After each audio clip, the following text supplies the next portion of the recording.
اللہ اللہ اللہ اللہ اللہ. السلام علیکم ورحمۃ اللہ وبرکاتہ.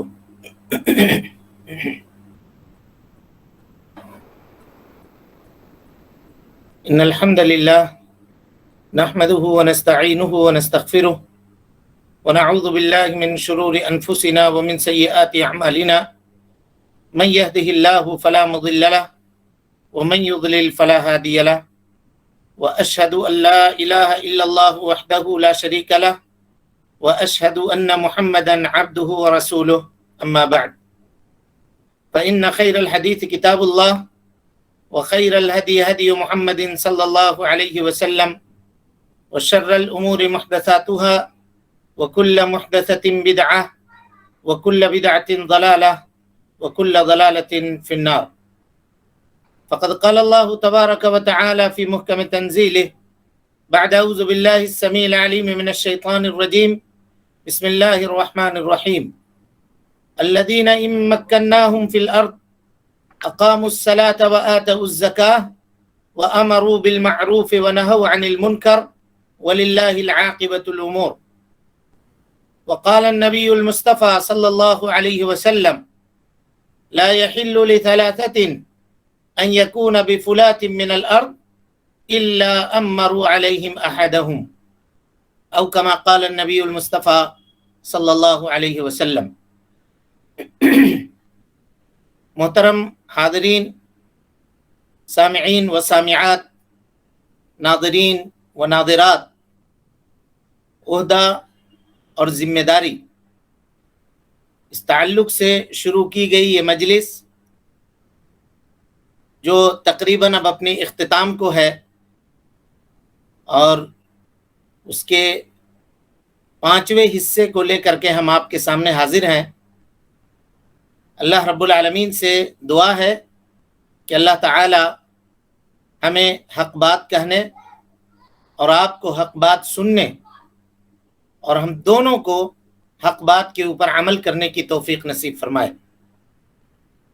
جو کچھ ہم سیکھیں اللہ رب العالمین اس کے مطابق عمل کرنے، اس کی دعوت عام کرنے اور اس راستے میں آنے والی مصیبتوں کے اوپر صبر کرنے کی توفیق نصیب فرمائے. کل کے درس میں آپ کے سامنے اس بات کی وضاحت کی گئی تھی کہ اگر کوئی شخص دنیا میں کسی ذمہ داری کا مکلف بنایا جاتا ہے اور وہ اپنی پوری تگ و دو اور کوشش لگاتا ہے، اللہ رب العالمین سے توفیق کا سوال کرتا ہے اور اس ذمہ داری کو وہ اللہ کے فضل اور کرم سے صحیح طور پہ نبھا لے جاتا ہے، تو اللہ کے نبی جناب محمد رسول اللہ صلی اللہ علیہ وسلم نے ایسے خوش نصیب ذمہ داروں کے لیے بشارت سنائی ہے جو ہم آپ کے سامنے اس کی وضاحت کر چکے. ہم نے یہ کہا تھا کہ آج کے اس درس میں وہ صفات جن کا ہر ذمہ دار شخص کے اندر پایا جانا ضروری ہے، ان صفات کا تذکرہ آج کے اس درس میں آپ کے سامنے ہم کریں گے. قبل اس کے کہ اس میں ذمہ دار کی اہمیت کیا ہے اور امیر کیوں بنایا جاتا ہے، اس سلسلے میں چند باتیں آپ کے سامنے رکھ کر کے میں سیدھے اپنے موضوع کے اوپر داخل ہوں گا. جیسا کہ آپ کو معلوم ہے، جہاں تک بات ہے ذمہ داری کی، تو آپ میں سے ہر شخص جانتا ہے اور یہ بات پورے طور پہ جان چکا ہوگا کہ اس ذمہ داری کے بارے میں قیامت کے دن اللہ رب العالمین اس سے پوچھے گا اور سوال کرے گا. اور جیسا کہ اللہ کے نبی صلی اللہ علیہ وسلم نے فرمایا کلکم راعٍ، تم میں کا ہر شخص ذمہ دار ہے، وَكُلُّكُمْ مَسْئُولٌ عَنْ رَعِيَّتِهِ، اور تم میں کے ہر شخص سے اس کے ذمہ داری کے متعلق قیامت کے دن اللہ رب العالمین سوال کرے گا. تو ذمہ دار بننے سے پہلے ہر شخص کو یہ حدیث اپنے مد نظر رکھنی چاہیے، اپنے نگاہوں کے سامنے اس حدیث کو رکھنا چاہیے جس میں اللہ کے نبی صلی اللہ علیہ وسلم نے کہا کہ تم میں کا ہر شخص ذمہ دار ہے اور اس سے اس کی ذمہ داری کے متعلق قیامت کے دن اللہ رب العالمین پوچھے گا اور اس سے سوال کرے گا۔ لہذا جس شخص کو بھی ذمہ دار بنایا جائے تو یہ ذمہ داری ایک ایسا امر ہے کہ اگر اس کو اس کے حق کو ادا کرنے کی وہ طاقت اور صلاحیت رکھتا ہے تو اس کو قبول کرے، کیونکہ اگر اس نے اس کو صحیح طور پہ نبھایا اور مکمل کیا تو اللہ رب العالمین کی مغفرت اور اللہ رب العالمین کے عطا کردہ ثواب کا وہ مستحق ہوگا، دنیا کی زندگی میں بھی اور آخرت میں بھی۔ لیکن اگر اس نے ذمہ داری قبول کرنے کے بعد سستی سے، کاہلی سے کام لی اور اپنی ذاتی غرض کے لیے اس نے کرسی کا استعمال کیا تو اللہ کے یہاں اس کا بھرپور جواب اس کو دینا ہوگا۔ اور جس شخص کو بھی جس کام کا ذمہ دار بنایا جائے تو اگر وہ اس کام کو پورا اور مکمل نہیں کرتا ہے تو اس کا عقاب اور اس کا وبال اس شخص کے گردن کے اوپر قیامت میں لادا جائے گا۔ ہم نے جو حدیث آپ کے سامنے خطبہ مسنونہ کے بعد پڑھی ہے، اللہ کے نبی جناب محمد رسول اللہ صلی اللہ علیہ وسلم فرماتے ہیں کہ کسی بھی 3 آدمی کے لیے یہ امیر بنانے کی اہمیت کے اوپر یہ حدیث دلالت کرتی ہے کہ کسی بھی 3 آدمی کے لیے یہ درست نہیں ہے کہ وہ زمین کے کسی بھی حصہ میں ہو، اگرچہ وہ جنگل کیوں نہ ہو، صحرا کیوں نہ ہو، اگر جنگل میں بھی رہتے ہوں، 3 آدمی ہوں اور رہ رہے ہیں وہاں پہ، تو ان کو چاہیے کہ وہ اپنے میں سے کسی ایک کو اپنا سردار بنا لیں۔ اس سے سردار بنانے یا سردار چننے کی اہمیت کا اندازہ آپ کو لگ گیا ہوگا کہ نبی صلی اللہ علیہ وسلم نے کہا کہ اگر جنگل میں بھی بستے ہو، اور ظاہر سی بات ہے جہاں آدمی جنگل میں بستا ہے تو جنگل میں بسنے والا شخص دیگر فتنوں سے محفوظ ہوتا ہے، یعنی وہاں کسی کو کسی سے کوئی مطلب، جبکہ 3 آدمی ہیں تو پھر فتنے کا بہت کم اندیشہ ہے۔ اسی لیے اللہ کے نبی صلی اللہ علیہ وسلم نے فتنوں کے زمانے میں یہ کہا تھا کہ اس وقت سب سے بہترین مال وہ انسان کی بکری ہوگی جس کو لے کر کے وہ کسی جنگل میں کسی پہاڑ کے اوپر چلا جائے گا اور فتنوں سے اپنی حفاظت کر لے گا۔ لہذا ایک آدمی جو شہر میں ہوتا ہے، گاؤں میں ہوتا ہے، بستی میں بستا ہے، لوگوں کے درمیان ہوتا ہے، اس کے مقابلے میں فتنوں سے محفوظ وہ شخص زیادہ ہوتا ہے جو جنگل میں ہوتا ہے، تنہا ہوتا ہے یا کم لوگوں کے درمیان ہوتا ہے۔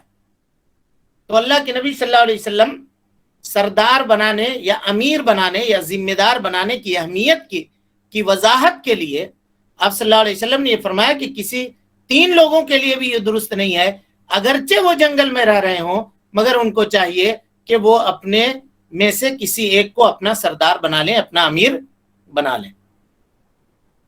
اب آپ غور کیجئے، جب 3 آدمی ہو تو یہ معاملہ ہے، اور اگر لوگوں کی ایک بھیڑ ہو، لوگوں کا ایک بڑا گروہ ہو، ایک بڑی بستی ہو جہاں لوگ بس رہے ہوں، تو وہاں کسی سردار کا ہونا کتنا ضروری ہے اور وہاں پہ کسی امیر کا ہونا کتنا ضروری ہے، اس حدیث سے آپ اس کا اندازہ بخوبی لگا سکتے ہیں۔ وہ اس لیے ہے کہ جب سردار چن لیا جاتا ہے اور سردار اپنے رائے سے اور اپنے لوگوں سے مشورہ کر کے، مشاورت کر کے قوم و ملت کے تعلق سے جو فیصلے لیتا ہے تو وہ فیصلے منظم اور مرتب ہوا کرتے ہیں، فوضا نہیں ہوتا لوگوں کا معاملہ کہ جو جس طرح چاہے اس طرح عمل کرے، ایسا نہیں رہتا ہے۔ اور اللہ تعالیٰ کی مدد بھی ایسے لوگوں کے ساتھ شامل حال ہوتی ہے جہاں کوئی ذمہ دار مقرر ہوتے ہیں اور لوگ اس ذمہ دار کے تحت اپنی زندگی گزار رہے ہوتے ہیں اور سب مل جل کر کے اس کام کو انجام دے رہے ہوتے ہیں، تو اللہ رب العالمین کی اس قوم کے اوپر مہربانی اور رحمت ہوتی ہے جو قوم ایک ذمہ دار کے سائے تلے اپنی زندگی گزارتی ہے اور قرآن اور حدیث کے مطابق عمل کرتے ہوئے اس ذمہ دار کی باتوں کو قبول کرتی ہے، اس کو تسلیم کرتی ہے۔ لیکن یہاں سوال ہے، بڑا سوال، کہ بھائی وہ کون سے صفات ہیں آخر کہ اگر کسی شخص کے اندر موجود ہوں تو وہ ذمہ دار بننے کا مستحق ہے؟ کیونکہ ذمہ دار کن صفتوں کے حامل شخص کو چنا جائے؟ تو یہاں پہ علماء نے جو صفات مقرر کیے ہیں کا سب سے پہلی صفت یہ ہے کہ وہ شخص مخلص ہو، اخلاص والا ہو۔ اب یہاں پہ ایک بات کو سمجھیے، بہت جلدی ہم لوگ کسی بھی شخص کے نیت کے اوپر شک کرتے ہیں۔ اگر کوئی عالم کوئی بات کہہ رہا ہے آپ کو تو پھٹ سے چند لوگ یہ کہہ دیں گے کہ یہ آدمی، اس کی نیت درست نہیں ہے، یہ آدمی بڑا بننے کے لیے ایسا کہہ رہا ہے۔ یا اسی طریقے سے سردار اگر کسی کام کے کرنے کا فیصلہ کر رہا ہے تو لوگ اس کے پیچھے اس کی چیمی گوئیوں کے اندر یا اس کی نقطہ چینی کے اندر لگ جاتے ہیں کہ اب اس کے پیچھے اس کی کیا نیت ہے۔ حالانکہ اگر ذمہ دار کوئی فیصلہ لے رہا ہے اور لوگوں سے مشورہ کر کے لے رہا ہے اور کتاب و سنت کے مخالف نہیں ہے وہ بات، تو ہم کو اور آپ کو کوئی حق نہیں ہے کہ ہم اس کے نیت کے اوپر شک کریں، کیونکہ نیتوں کا حال یہ اللہ رب العالمین جانتا ہے، اور ہم کو اور آپ کو ظاہر کے اوپر حکم لگانے کا مکلف بنایا گیا ہے۔ ہم کو کسی کے بند دروازے کے اندر جھانکنے کی اجازت نہیں ہے۔ اب ہم لوگ پہلے یہ سمجھتے ہیں، یعنی کوئی مولوی صاحب اگر آپ کو کوئی مسئلہ بتا رہا ہے تو اب یہ سمجھتے ہیں کہ مولوی صاحب کا کیا فائدہ ہوگا اس کے اندر، یہ بات کہنے میں کیا فائدہ ہوگا؟ تو سب سے پہلا ٹارگٹ تو مولویوں کے اوپر کیا جاتا ہے سماج اور سوسائٹی میں، اس معاملے میں کہ مولوی صاحب یہ بات بتا رہے ہیں، مولانا صاحب یہ مسئلہ بتا رہے ہیں، اس میں وہ یہ چاہتے ہیں کہ وہ ہیرو بنے۔ ارے بھائی، قرآن اور حدیث کی بات اگر کوئی مولوی کر رہا ہے یا کوئی عالم دین کر رہا ہے تو اس میں وہ ہیرو کیسے بنے گا، جبکہ وہ یہ کہہ رہا ہے کہ یہ اللہ کے رسول صلی اللہ علیہ وسلم کا فرمان ہے۔ اور اسی طریقے سے اگر کوئی امیر یا حاکم یا سردار یا ذمہ دار اللہ اور اس کے رسول کے فیصلے کے مطابق آپ کو فیصلہ سنا رہا ہے تو اس میں اس کا ذاتی فائدہ کیا ہے؟ لہذا میرے بھائیوں، یہ دونوں پہلو سماج اور سوسائٹی کے اندر پنپنے والے، یہ تنظیم کے لیے، کسی بھی ادارے کے چلنے کے لیے نہایت خطرناک ہے۔ اس میں اس کے پیچھے کسی کو پڑھنے کی اجازت ہی نہیں ہے۔ غور کیجئے، آپ دیکھیے، اگر آپ نے تمام چیزوں کو صحیح طریقے پر انجام دیا، نیت بھی آپ کی درست ہے، لیکن کسی معاملے میں آپ خطا کر گئے، غلطی کر گئے، تو اللہ رب العالمین آپ کو ثواب ضرور دے گا۔ نیت کے اوپر آپ کو ضرور ثواب دے گا۔ آپ کو معلوم ہے وہ حدیث، ایک شخص نکلا اپنی زکوٰۃ لے کر کے آدھی رات کو باہر نکلا اور کوئی چور جا رہا تھا، اس نے چور کو زکوٰۃ دے دی، واپس لوٹا۔ صبح ہو کر کے لوگوں نے گفتگو کرنی شروع کی کہ آج کی رات کسی شخص نے اپنے زکوٰۃ کا پیسہ ایک چور کو دے دیا ہے، تو کیا اس کو ثواب اس کو نہیں ملے گا؟ دوسرے دن کسی اور کو دے دیا، تیسرے دن کسی اور کو دے دیا، تینوں دن جو اس نے زکوٰۃ نکالی ہے اور اپنے مال کو اس نے دیا، کیونکہ اس کا نیت درست ہے، وہ بہتر چاہ رہا ہے، اور بہتر چاہنے میں کتاب و سنت کی نافرمانی اگر نہیں کر رہا ہے۔ یہاں پہ یہ بات جان لیجئے گا، یہ باٹم لائن ہے، یہ ایسا لکیر ہے، یہ سرخ لکیر ہے۔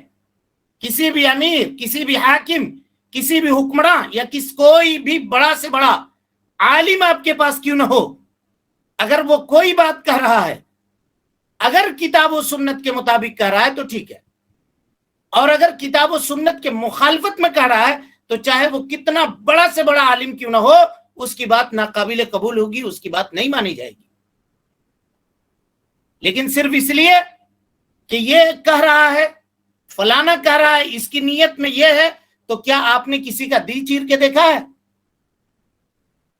صحابی نے ایک مشرک کو قتل کر دیا،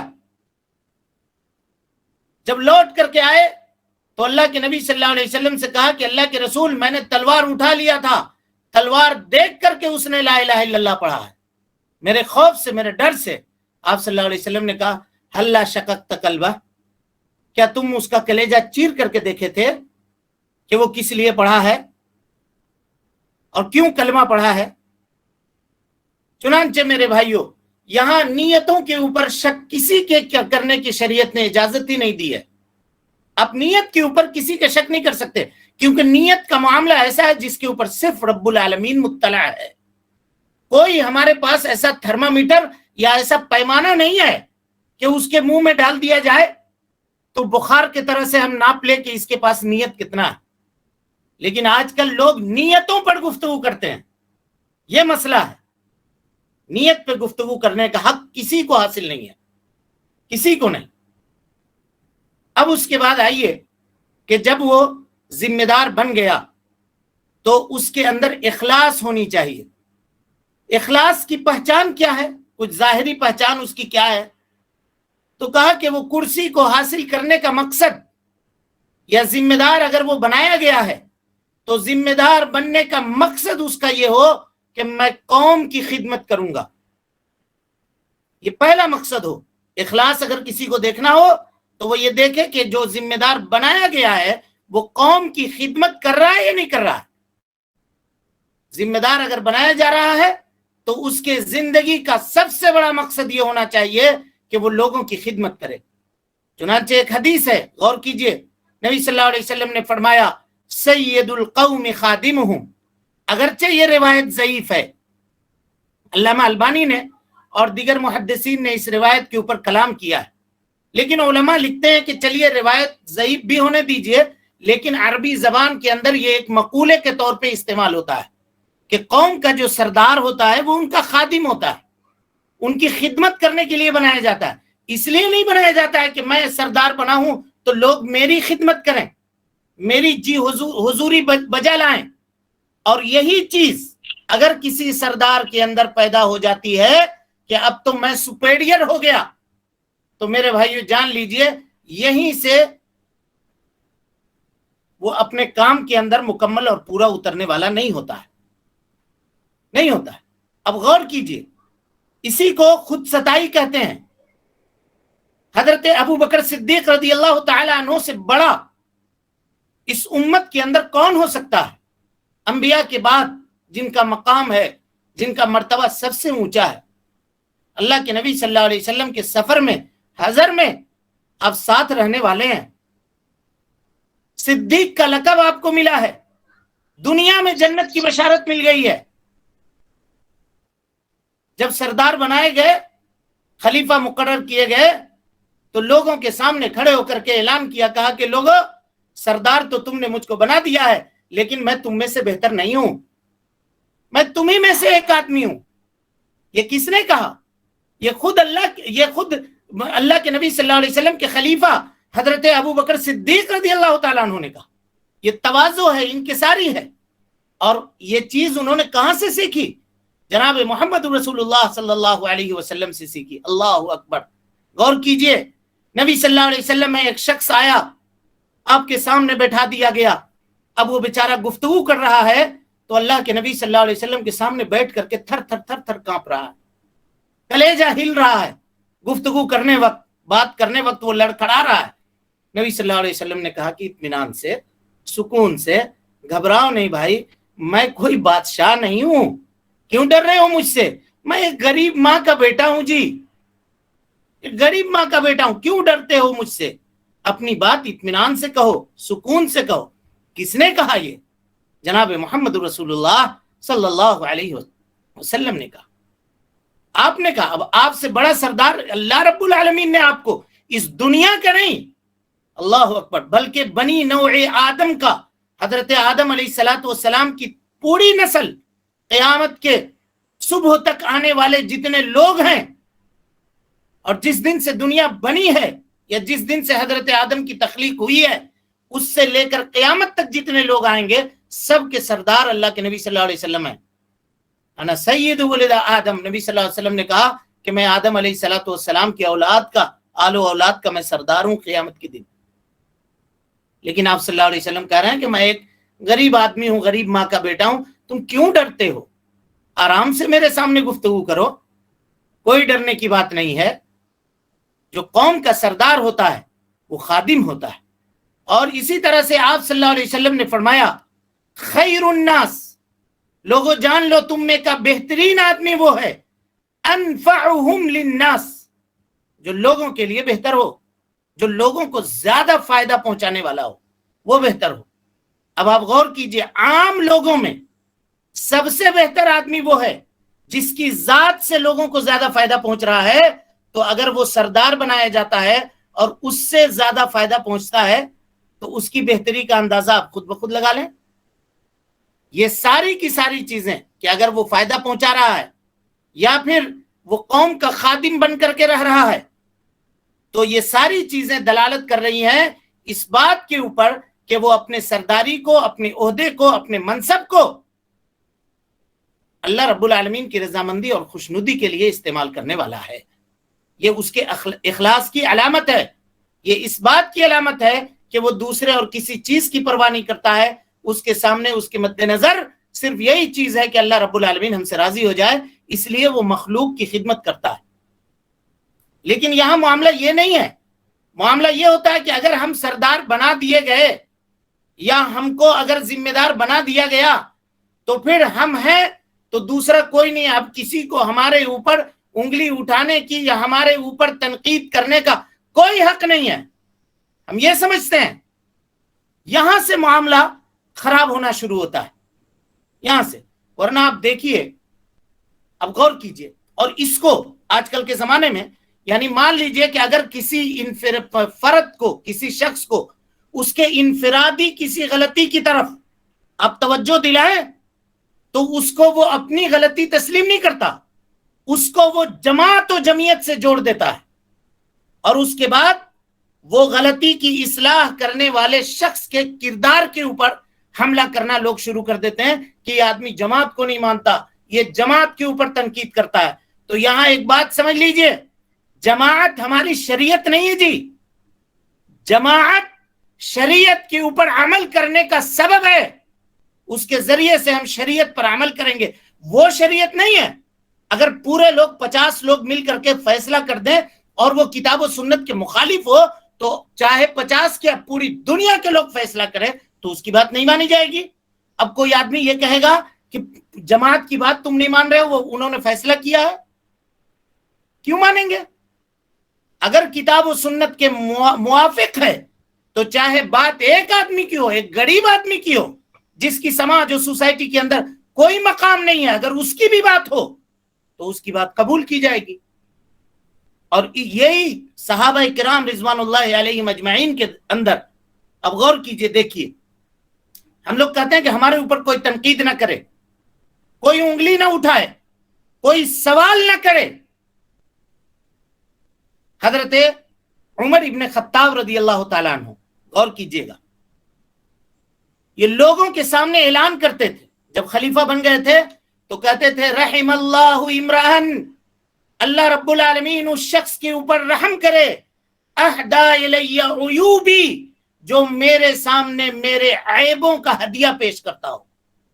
یعنی آ کر کے میرے عیب بتاؤ، تم عیب میرے اندر کیا عیب ہے وہ تم بیان کرو تاکہ ہم اس کی اصلاح کر سکیں. اب اگر حضرت عمر کے اوپر کسی نے کوئی ان کے عیب بتائی، یعنی آپ وہ سنتے ہوں گے وہ روایت جس کو لوگ بیان کرتے ہیں کہ آپ منبر پہ کھڑے تھے، خطبے میں ایک شخص کھڑا ہوا اور کھڑے ہونے کے بعد کہا کہ آپ یہ نیا کرتا سلوائے ہیں، جتنا کپڑا بیت المال سے ملا ہے اتنے میں میرا کپڑا نہیں ہوا ہے، آپ نے کیسے کپڑا بنا لیا؟ تو حضرت عمر نے کیا کہا کہ تم یہ تنقید کر رہے ہو، اسلام کے اوپر تنقید کر رہے ہو، خلافت کے اوپر تنقید کر رہے ہو. یہ کہا. جیسے آج کل کے لوگ کہتے ہیں کہ یہ تنقید کر رہا ہے، جماعت پر تنقید کر رہا ہے، فلاں پر تنقید کر رہا ہے. تو میرے بھائیو، جماعت شریعت نہیں ہے، یہ آپ یاد رکھیے گا. حضرت عمر کے اوپر جب تنقید کیا گیا اور حضرت عمر نے جواب دیا اس کا، اس کے اس کے اندر جو چیز تھی، اس کی جو غلط فہمی تھی، اس کو دور کرنے کی کوشش کی، اور دور کیوں نہ کرتے؟ اور یہی عمر ابن خطاب ہیں، اور اب غور کیجئے گا، یہی عمر ہیں۔ اللہ کے نبی صلی اللہ علیہ وسلم غزوہ حنین میں مال غنیمت تقسیم کر رہے ہیں، لوگوں کے درمیان بانٹ رہے ہیں مال۔ ایک شخص آیا اور اس نے کہا اللہ کے نبی صلی اللہ علیہ وسلم کے اوپر تنقید کرتے ہوئے، کہا اعدل یا محمد، اے محمد صلی اللہ علیہ وسلم آپ انصاف کیجئے، عدل کیجئے۔ حضرت عمر ابن خطاب وہیں کھڑے تھے، کہا دعنی، اے اللہ کے نبی صلی اللہ علیہ وسلم مجھے اجازت دیجئے، اضرب عنق ھذا المنافق، اس منافق کی گردن اڑا دوں۔ یہ آپ کے اوپر تنقید کرتا ہے؟ تنقید سے بری صرف جناب محمد رسول اللہ صلی اللہ علیہ وسلم کی ذات مبارکہ تھی، تنقید سے بڑی احادیث رسول ہے، تنقید سے بڑی اللہ رب العالمین کی کتاب جناب محمد رسول اللہ صلی اللہ علیہ وسلم کی سنت ہے۔ اس کے علاوہ کسی کی ذات، چاہے وہ کتنے بڑے عہدے کے اوپر کیوں نہ قائم ہو، اگر دلیل کی بنیاد کے اوپر اس کے کسی غلطی کی وضاحت کی جا رہی ہے تو اس کو شرح صدر کے ساتھ پورا سینہ اپنا کھول کر کے، چوڑا کر کے اس غلطی کو سننا چاہیے اور اس کو درست کرنے کی کوشش کرنی چاہیے۔ جائے کہ ایک آدمی آپ کے آخرت بنا رہا ہے، آپ کے اوپر احسان کر رہا ہے کہ آپ کی غلطیوں کو آپ کے سامنے پیش کر رہا ہے، آپ بجائے اس کے کہ اس کو قبول کرتے، اس کو مانتے،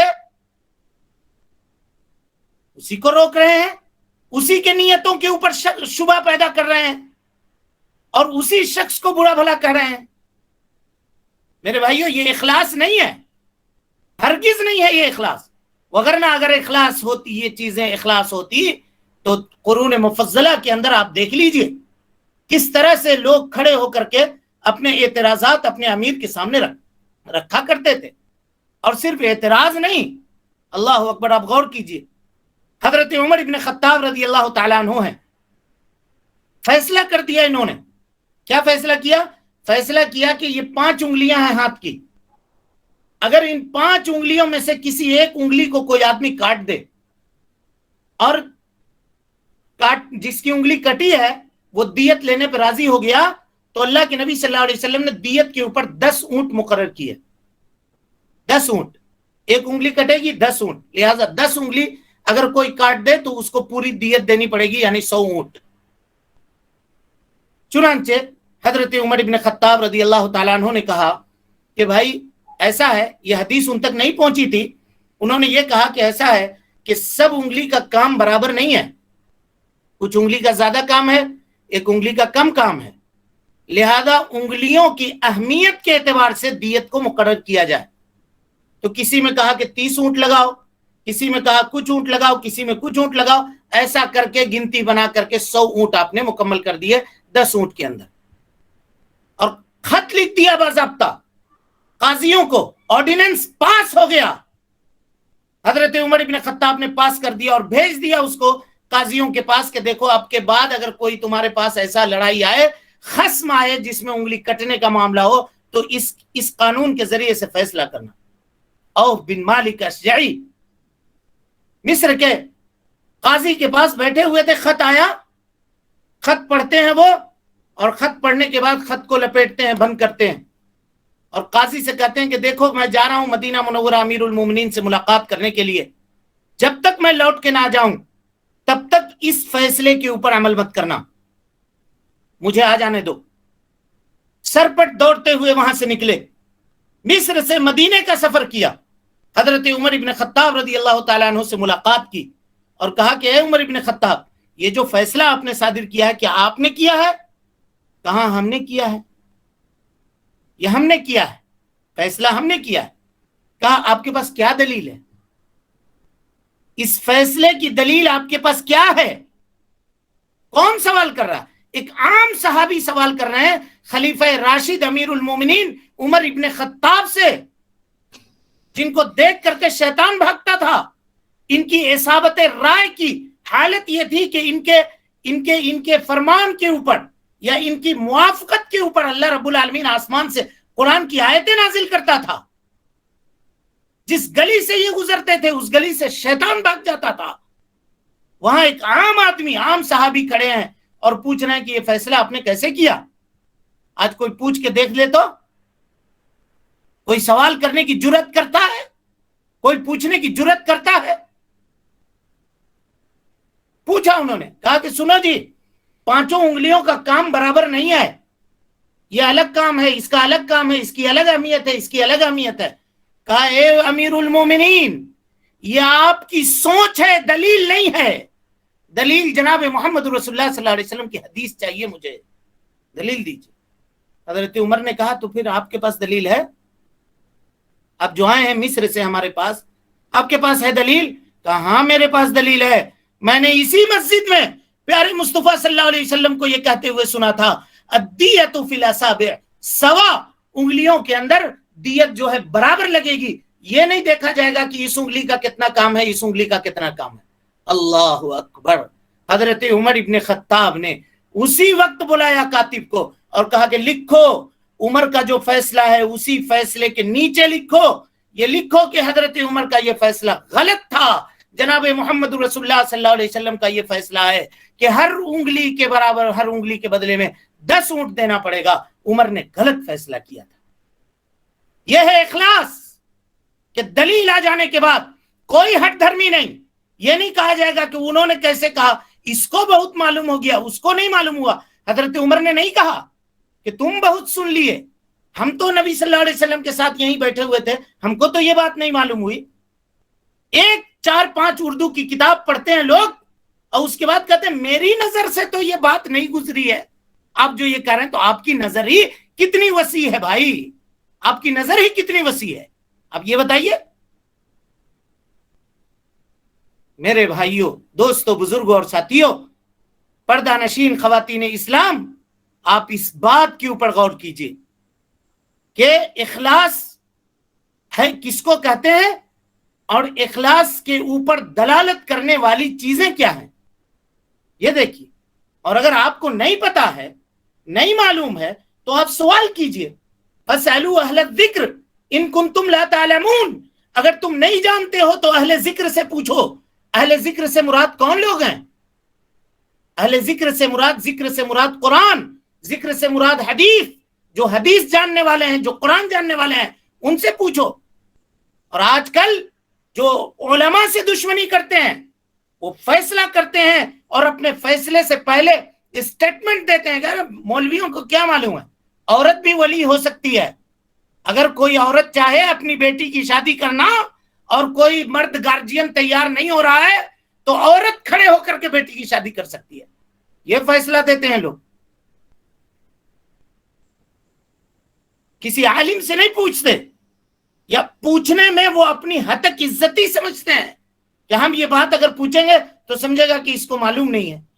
ارے میرے بھائی، حضرت عمر ابن خطاب، کوئی مسئلہ آتا تھا کسی کے سامنے تو پورے مدینے میں صحابہ کرام رضوان اللہ علیہم اجمعین کو جمع کرتے تھے اور کہتے تھے اذکر اللہ امرأن، لوگوں میں تمہیں اللہ کا واسطہ دیتا ہوں، هل سمع منکم، تم میں کا کسی شخص نے اللہ کے نبی صلی اللہ علیہ وسلم سے اس مسئلے میں کوئی حدیث سنی ہے؟ حضرت عمر کو تو شرم نہ لگتی تھی کہ آپ خلیفہ راشد ہیں، آپ اتنے بڑے خلیفہ ہیں، آپ کو اس مسئلے کا علم نہیں معلوم ہے؟ بھائی یہ کیا عیب ہے اس کے اندر؟ کوئی آدمی ہر علم، ہر چیز کو جاننے والا ہو؟ یہ ضروری ہے کہ اس کو ہر حدیث کے اوپر علم ہو؟ کوئی عالم پورے علم کے ذخیرے کو اپنے سینے کے اندر جمع کرنے کا دعویٰ کر سکتا ہے؟ میرے بھائیو، دنیا میں کوئی شخص ایسا نہیں ہے جو اس بات کا دعویٰ کر سکتا ہے کہ ہم جو بات کر رہے ہیں وہ 100% درست ہے، کوئی نہیں ہے۔ یہ کام صرف رب العالمین کا ہے۔ دنیا میں جتنے لوگوں نے کتابیں لکھی ہیں، آپ کتاب اٹھا کر کے دیکھ لیجئے، اس کے مقدمے وہ لکھتے ہیں کہ اس میں جتنی بات لکھی ہوئی ہے، میرے بھائی، اس میں ہم نے جو بات لکھنے کی کوشش کی ہے لکھ دی ہے، جو بات صحیح ہے، درست ہے، وہ اللہ رب العالمین کی طرف سے ہے، اور جو بات اس میں غلط ہے